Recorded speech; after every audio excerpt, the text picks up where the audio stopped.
বিসমিল্লাহির রহমানির রহিম। প্রিয় আমার মিডিয়ার ভাইয়েরা, আপনার জানেন গত 22 তারিখ থেকে 22 থেকে আপনার প্রথমে শহীদ মিনারে, পরবর্তীতে 23 তারিখ থেকে আমরা শাহবাগে অবস্থান কর্মসূচি পালন করতেছিলাম এবং আমরা সরকারকে সুযোগ দিয়েছিলাম যে আমাদের সাথে এর মধ্যে সরকারের সাথে যোগাযোগ হবে এবং আমরা আপনার চেষ্টা করেছি। শেষ পর্যন্ত না পেরে আমরা 7 তারিখে একটা আলটিমেটাম দিয়ে 7 তারিখে যদি আমাদের সাথে সরকারের কোনো যোগাযোগ না হয় তখন আমরা যমুনার অভিমুখে যাব এবং প্রধান উপদেষ্টা মহোদয়ের সঙ্গে আমরা আমাদের প্রতিনিধি দল সাক্ষাৎ করবেন এবং আমাদের দুঃখ কষ্টের কথা বলবেন। দুঃখের বিষয় হচ্ছে আমরা আজকে 22 তারিখে পর্যন্ত প্রায় 16 দিন অবস্থান করছি শাহবাগে এবং আজকে যমুনার উদ্দেশ্যে রওনা করার পরে আমাদের জানেন কাকরাইলে আমাদেরকে আটকে দেওয়া হয় এবং আমাদের পুলিশ বিভিন্নভাবে লাঠি পিঠা, জল কামান, সাউন্ড গ্রেনেড এবং কাদানি গ্যাস মেরে আমাদের প্রায় 20 থেকে 30 জন, এখনও আমরা সঠিক হিসাব পাইনি, পিজিতে আছে এবং আমাদের ঢাকা মেডিকেলে আছেন এবং আমাদের প্রায় 12 জনের মতো লোক আটক করা হয়েছে এবং আমাদের আমাদের আমাদের আমাদের যে আন্দোলনের কমিটি আছে এবং আমাদের সভাপতি সেক্রেটারি মহোদয় সবাই গেছেন রমনা থানায়, তাদেরকে মুক্ত করার জন্য গেছেন এবং ওনারা আসলে আমরা পরবর্তী কার্যক্রম এবং কর্মসূচি সম্পর্কে আপনাদেরকে আবার জানিয়ে দিই। আচ্ছা, একটু জানতে চাই, আপনি বললেন যে কাঁদানে গ্যাস ছোড়া হয়েছে, আমরা তো ওখানে ঘটনাস্থলে ছিলাম, এরকম ঘটনা তো আমরা দেখি।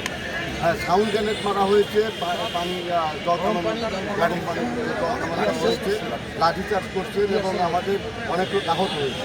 আপনাদের আহত এবং গ্রেপ্তারের সংখ্যাটা বললেন। আহত এবং গ্রেপ্তারের হ্যাঁ, একজন নারী সদস্য আছেন। আমি মাত্র আসছি। আমাদের ওখানে নারী সদস্য আছেন, আপনার সামনে একজন নারী সদস্য আছেন, নাম তামান্না, আর বাকি সবই পুরুষ সদস্য। সদস্যের সংখ্যা হলো 12 জন। আর একজন ভাই মাঝখানে আসেন, ধরো যায় ভাই, এটা আপনি মাঝখানে আসেন, আপনি মাঝখানে ওনাকে দেওয়া ভাই বলেন, বলেন একটু এদিকে একটু বলেন ভাই, ক্যামেরাগুলো এদিক করে একটু আমাদের একটু একটু বিডিআর সদস্য মুরব্বী, আপনি এক সাইডে যান।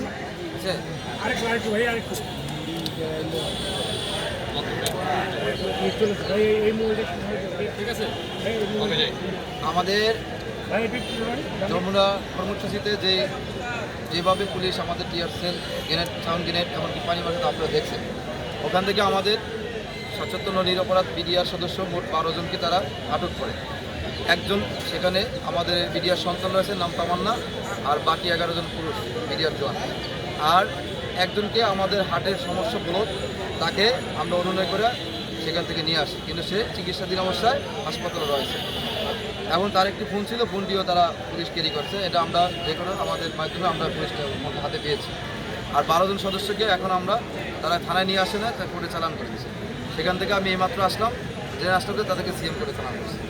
এখন 12 জন মিডিয়ার সদস্যই ওখানে আছেন, আর তারা আমাদের সাথে যোগাযোগ করতে পারতেছে না, অর্থাৎ তাদের সাথে আমরা যোগাযোগ করতে পারতেছি না। আর আমাদের এই পরিষ্কার সুন্দর একটা কর্মসূচিতে তারা যেভাবে আমাদেরকে আমাদের আহতের সংখ্যা প্রায় 70 থেকে 80 জন উপরে চলে গেছে। কেউ চিকিৎসাধীন আছে, কেউ রাস্তায় শুয়ে আছে, না খেয়ে শুয়ে আছে, বিভিন্ন অবস্থানে এখন মিডিয়ার রাস্তায় মরতেছে। আচ্ছা, একটু জানতে চাইবো যে আসলে কাকরাইল মোড় ডিএমপি কমিশনার পক্ষ থেকে এবং ডিএমপির পক্ষ থেকে বলা হচ্ছে 144 ধারা দেওয়া আছে, তো সেই 144 ধারা ভঙ্গ করে কেন? আমাদের, আপনারা জানেন, আপনারা সাংবাদিকরা অবগত আছেন, আমাদের এই পর্যন্ত 28টা কর্মসূচি ছিল। এর আগেও আমরা 22 তারিখে একটা কর্মসূচি দিয়েছি। আমাদেরকে এরকমভাবে নিয়ে নাটকীয় একটা সাজানো মঞ্চে দিয়া গাড়ি দিয়ে কয়েকজন লোক নিয়ে যায়, পুলিশ প্রশাসন আমাদের সাথে ধোঁকাবাজি করতেছে। আমাদের কাছে সচিব মহোদয় পর্যন্ত যায়, সহকারী সচিব 112 মাধ্যমে। আমরা চাচ্ছি সরাসরি সাক্ষাৎটা প্রধান উপদেষ্টার সাথে সাক্ষাৎ করবো, স্বরাষ্ট্র উপদেষ্টার সাথে সাক্ষাৎ করবো, কিন্তু আমরা বারবার এখান থেকে আমাদেরকে নাটকীয়ভাবে আমাদেরকে এখান থেকে সরিয়ে দেওয়া হচ্ছে। আমরা বারবার যতবার রাজপথে আসি ততই আমাদেরকে বিভ্রান্ত করে, আমাদের বানচাল করে, আমাদের এই আন্দোলনকে কর্মসূচি ব্যাহত করে। এবং আমাদের পূর্ণ ন্যায্য দাবিটা আমরা যা চাচ্ছি তার দিকে আমরা লক্ষ্যে আগাতে পারছি না। আমাদের বারবার পথভ্রষ্ট করা হচ্ছে এবং আমাদেরকে বারবারই অ্যাটাক, আক্রমণ, নির্যাতন, টিয়ার সেল থেকে শুরু করে আমাদের বিদ্যুৎ আঙ্কেলরা না খেয়ে রাস্তায় আছে, তাদের যে অবস্থা তারা করছে হাল অবস্থা, এটা আসলে একটা মানার মতো না। তারা যা আমাদের পরবর্তী কাছে আপনাদের আমরা কর্মসূচি মনে কি? আশা কাম্য করি। ভাই পরবর্তী আপনাদের কি পদক্ষেপ থাকবে বা পরবর্তী কর্মসূচি আমাদের এখনো কর্মসূচি এখন পর্যন্ত চলমান আছে। আমাদের বিডিআর আঙ্কেল আহত আছে, চিকিৎসাধীন আছে, এবং আমাদের যে কল্যাণ পরিষদের মাধ্যমে আমাদের এই সংগঠনের মাধ্যমে যে আমরা কর্মসূচি কর্মসূচি ঘোষণা করে তারা এখন আমাদের চিকিৎসাধীন অবস্থা তাদেরকে দেখতে গেছেন। তারা আসলে আমরা নিরীহভাবে সব মিলে একত্রিতভাবে তাদের সাথে বৈঠক করবো, তারপর যেটা হয় মিটিংয়ে সিদ্ধান্ত সেভাবে আমরা অগ্রসর হবো ইনশাল্লাহ। সেক্ষেত্রে এবং আপনাদের আমরা অবস্থান কি কঠিন হবে কিনা? আমাদের অবস্থান কঠিন থেকে কঠিন হতে পারে, সেটা আলোচনার পরিপ্রেক্ষিতে বোঝা যাবে। এখন তারা আসবে, আসার পরে আমাদের যে আঙ্কেলরা আছেন, বিডিআর সন্তান আছেন, পরিষদে যত লোক আছেন সবাই বসবেন, বসে যদি কঠোরতম আন্দোলন হয়, আন্দোলনের ঘোষণা দিতে হলে সারা আমরা সেই পথে যাবো। আমার নাম মোহাম্মদ সাইফুল ইসলাম, আমি বিডিআর সন্তান, 32/32 নম্বর সাইদুর রহমান। বিডিআরের গণহত্যা বিদ্রোহ নামে চালিয়ে আমার বাবাকে বলেছে মিথ্যা সাক্ষী দিতে, মিথ্যা সাক্ষী দেয় নাই বলে আমার বাবাকে জেলে পাঠিয়ে দিয়েছে এবং তাকে চাকরিচ্যুত করা হয়েছে এবং তার পেনশন সব কিছু থেকে তাকে বঞ্চিত করা হয়েছে। তিনি মৃত্যুর সাথে পাঞ্জা লড়তেছেন, বাড়িতে আছেন।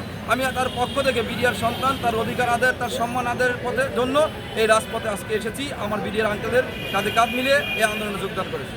নিমক হোসেন